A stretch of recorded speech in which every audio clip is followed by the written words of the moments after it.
Olá, viajantes. Aqui quem fala é o Eric É aqui, ô Bruno. e estamos aqui hoje para falar do capítulo número 1062 de One Piece, chamado Aventura na Terra da Ciência.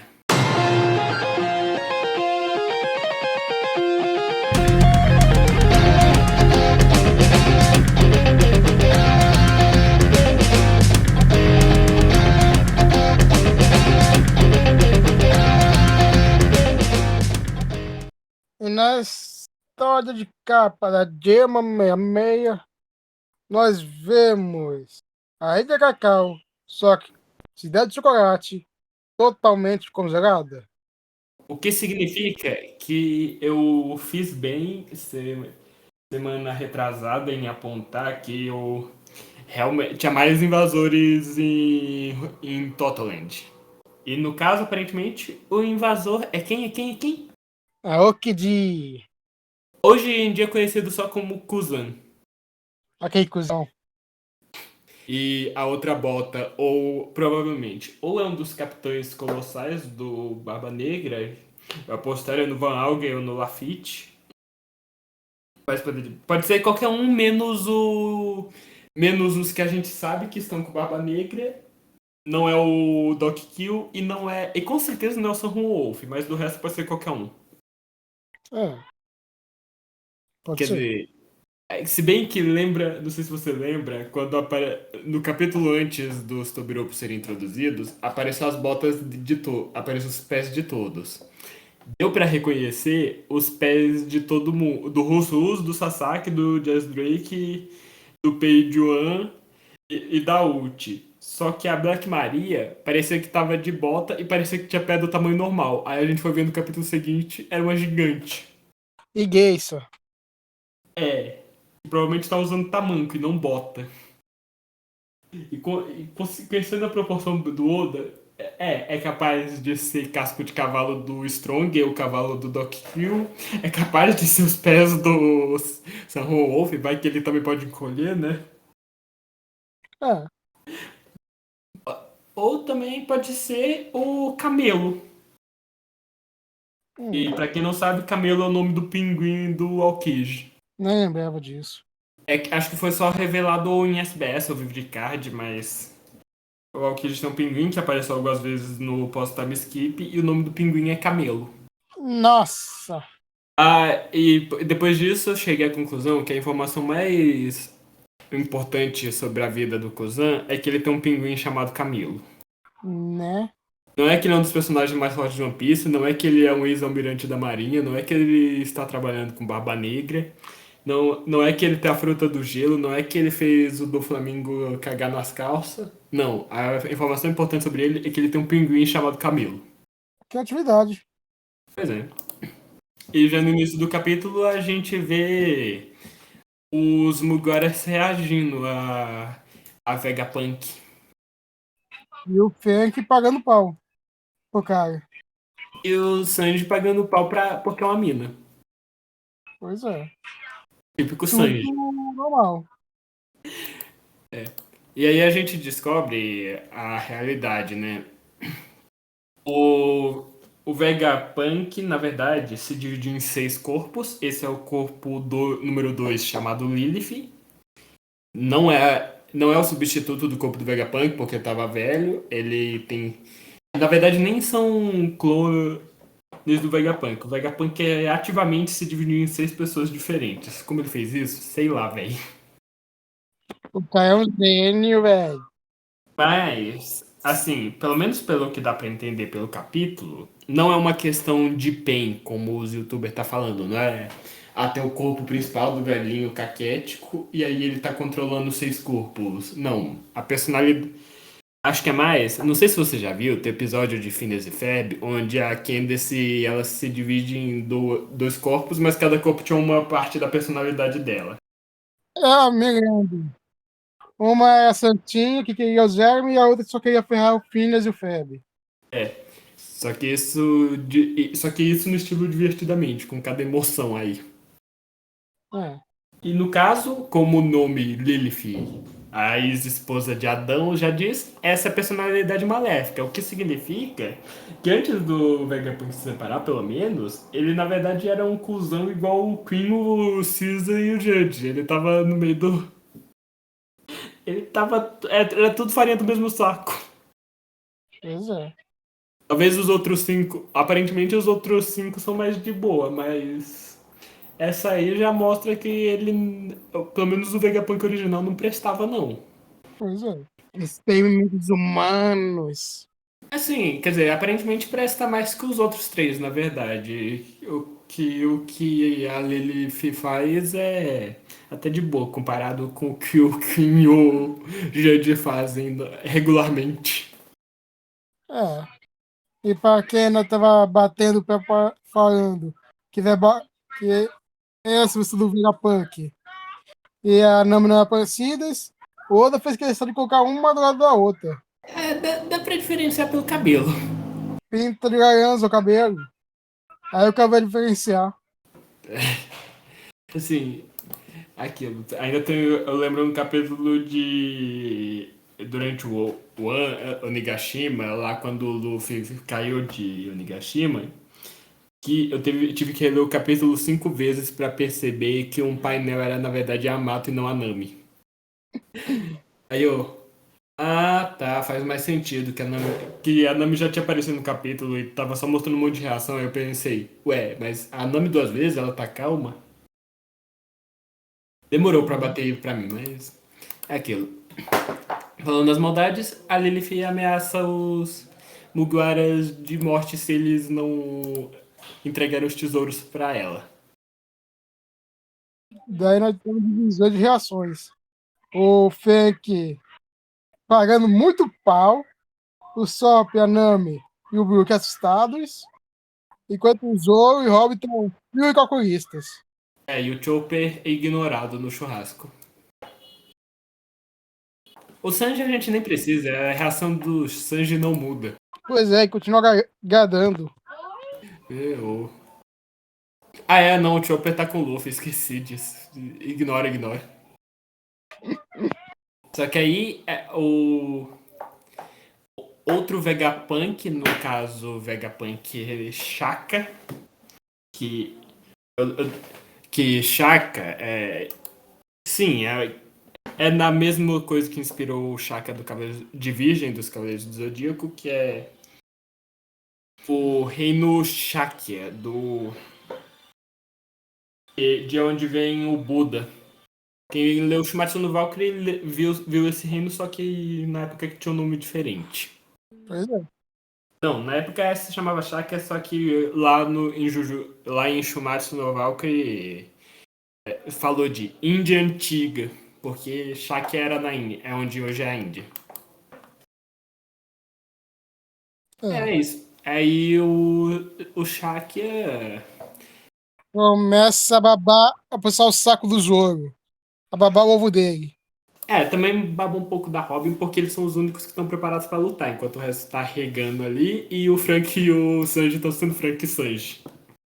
E tem maré alfinetada ali, hein? Os Frogs sempre sabem qual inimigo atacar primeiro. Daí é justo no quadro onde tá o Sandy e o Fake totalmente não focados. Pois é, né? Mas assim, aí o Frank, só pra provar que o One Piece tem fanservice mais fanservice pra mina do que pra cara, o Zoro imediatamente tira a camisa, Oh, né? E também o Shaq fala. Você tá, mesmo sem o Yonkou aí, você tá atacando a tripulação de Yonkou. Pensa, minha filha. pensa, Vegapunk 02! Pensa! Aí o Shaq, que claramente é o segundo personagem de One Piece inspirado em Daft Punk, no Psycho Killer, né? Que o outro é o Killer. Fa. Tá aí, né? E falando pra chamarem, pra levar os Mugiwaras restantes pra ele. E o Zoro quer pedir algo para o Vegapunk. Enquanto isso, a gente vê que. A gente descobre que Bonnie é filha do Bartolomeu Kuma. Ela claramente puxou a mãe. Pois é. Ou a avó, né? Porque a Bonnie ela é exatamente igual à rainha mãe do reino Sorbet. E a rainha mãe é ou a sogra ou a mãe do rei, do rei atual. Ou seja, ou a rainha mãe é a mãe do Kuma e o Kuma claramente puxou o pai, ou ela é a sogra do Kuma. Pois é. E o só legal. Que que o pai da Bonnie tenha virado um ciborgue. Assim, porque eles não sabem qual ciborgue que é, porque a reação seria diferente se eles percebessem que é, né? E aí a Bonnie percebe que ela, putz, esqueci de falar que eu vi o sábio. Ah, não é importante. E nós vemos o Luffy sendo engolido por um dragão. Já é a terceira vez que isso acontece. Só que dessa vez o dragão era um holograma e não aconteceu nada. Assim como a comida. E os três gulosos tentam cair em cima. E nenhum dos gulosos é o gordo. E o Luffy fica puto e solta o hack do rei dele por causa de tão puto que ele tá. Por a coisa não ser real. Ele até começa a virar o Gear 5 aí. E é então que nós vemos uma nova versão do Vegapunk. Uma referência visualmente me lembra o Astro Boy. Acho que é essa mesma referência. Só que aí a gente tem um erro, porque mais pra frente no capítulo, a gente descobre a numeração e o nome de todos os 6 Vegapunks. E lá tá falando que esse Vegapunk específico é o número 5, só que tem o 6 na roupa. Nossa, Sendo que a Lilith tem o número 2, que é o certo. Então, não sei. Qual que tá errado? Esse é o 5 ou 6? só saberemos quando sair no volume, porque às vezes existem erros nos capítulos semanais. Ou no próximo capítulo a gente descobre, né? É, Vai que aparece o. Vai que no próximo você tá com o número. Aparece o número 6 e o número 5 ao mesmo capítulo. Aí a gente vê. e é, e é então que nós descobrimos a máquina que vai aposentar o Sanji do bando. A máquina para cozinhar sem cozinheiro. Aí já prepara o Big Mac com as fritas e uma Coca-Cola que não dá direitos autorais pro Oda. Não dá problemas de direitos autorais. E um detalhe curioso é que parece que a máquina tem comida dos quatro mares antes da Deadline. Eu até imagino o Sanji olhando pra isso e pensando, esse é o All Blue? E aí esse Vegapunk que a gente já descobre ser que na próxima página a gente já descobre ser o Atlas, então eu já vou chamar de Atlas, o titã da mitologia grega que carrega os céus e que por acaso é uma pessoa não é uma pessoa muito agradável de se conversar. A gente também descobre que essa pessoa pode socar hologramas. Pois é. E uma curiosidade é que na mitologia grega, Atlas bate no dragão. E aqui, o Atlas bate no dragão holográfico. Que coincidência, né? Agora vamos ver se essa aí vai carregar o céu. É. Se é bom o suficiente para cair um truquezinho de criança. E essa é a versão. E depois e aí a gente vê que esse é é o Vegapunk raivoso, né? Da ira. Então, mais uma vez, a gente vê que o Vegapunk original não devia ser uma pessoa muito agradável. Pois é. Tirando a parte que provavelmente devia espancar o Caesar, o que essa parte eu não vou negar que é uma parte muito agradável. É. E a Bonnie duvida que a Atlas seja realmente o Vegapunk, porque ela fala que é uma mentira. Mas então, convenientemente a essa hora, uma certa girafa e um certo gato estão tendo uma conversa para explicar justamente isso. Um gato, né? É, Hum, um gato grande, um passarinho. No caso, que tá são no zíper. No caso, explica o que eu já expliquei, são os 6 Vegapunks, não é um caso PEN, se dividiu em 6 pessoas diferentes, e são os Vegapunks. A personalidade justa, Shaka, que eu já expliquei, do budismo, a 2 que é a personalidade maligna, Lilith, a 3 que é a personalidade talentosa, que deve carregar as outras nas costas. Junto com a 4, né, no caso. Edison, que provavelmente é baseado no Thomas Edison, um dos maiores ladrões da história, também um dos maiores cientistas da história. Uhum. Metade do que o Thomas Edison fez é mérito próprio, a outra metade ele roubou do Nikola Tesla. Tesla! Tu vai apanhar! Aí, Referência.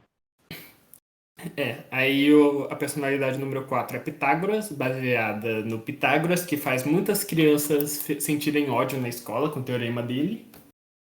Porra. O Pitágoras, o filósofo grego, no caso. Quando eu E morrer, eu vou atrás desse filho da puta.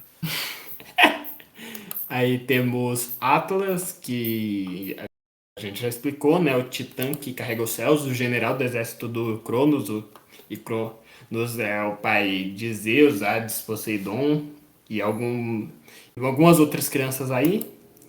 E o Vegapunk 6, que tem a personalidade do desejo, que eu imagino que significa que ou seja gulosa ou seja tarada, os dois, uma coisa não impede a outra.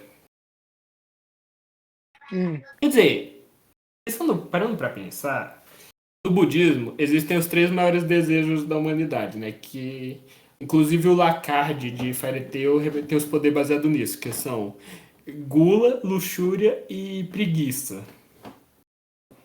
Talvez, e considerando que tem o Shaka, que já é uma referência ao budismo, talvez esse cara seja as 3 coisas num pacote só.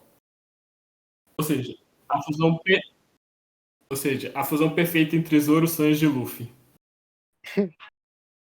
Oh, então olha esse pedacinho gostoso que carrega uma carne. Mas eu não sei o que É significa mais aí. uma mentira do Deus do Sop, Deus da realidade. Deus do Sop previu o futuro de novo. Essa, na verdade, é a Rebeca. A Rebeca, ela é uma mulher, ela é bonita, ela usava uma espada e ela comprou carne pro Luffy. Mas ele viu 2 vezes numa tacada só. Isso é uma realidade, né? Mas eu não sei o que significa yoke ou yoke, não sei. Que yoke que eu achei nas minhas pesquisadas no Google é aquele pedaço de madeira que é redondo, parece uma roda que você vê ao redor de pescoço de boi, puxando arado, puxando carro de boi. Eu acho que isso não tem a ver com desejo, então. Hum. Bem, de qualquer forma. Mas peraí. É um conjunto de palavras, porque Pokayoke significa, peraí, prova de erros. hum, Pokayoke é os dois juntos, não é só Yoke, mas também tem Poka. não sei. De qualquer forma, Caco e Rob Lute, que se você não leu o capítulo e não entendeu de quem a gente estava falando, assim como a Stussy da Sub-Zero, estão, assim como usando o pacifista Kuma, que parece quase adulto, embora a cara seja um pouco diferente do Kuma atual. Quer dizer, o Serafim Kuma. Só pra cuspir na cara da Bonnie mesmo, né? E fazer voltar trauma. Estão aí justamente para matar os Vegapunks. E nós teremos o desempate entre o Root e o Luffy. Aí quem derrotou o Lute é a Robin. Seria interessante. Quer dizer, agora a gente vai ver o quanto que o Lute realmente caiu pra trás. Ou teve um power-up. Power-up. Não, Sei lá. assim, eu duvido que o Luffy seja mais fraco que. Tirando o Kaido, que o Kaido ainda é mais forte que o Luffy, e ainda vai ser por um bom tempo. O Luffy é mais forte que.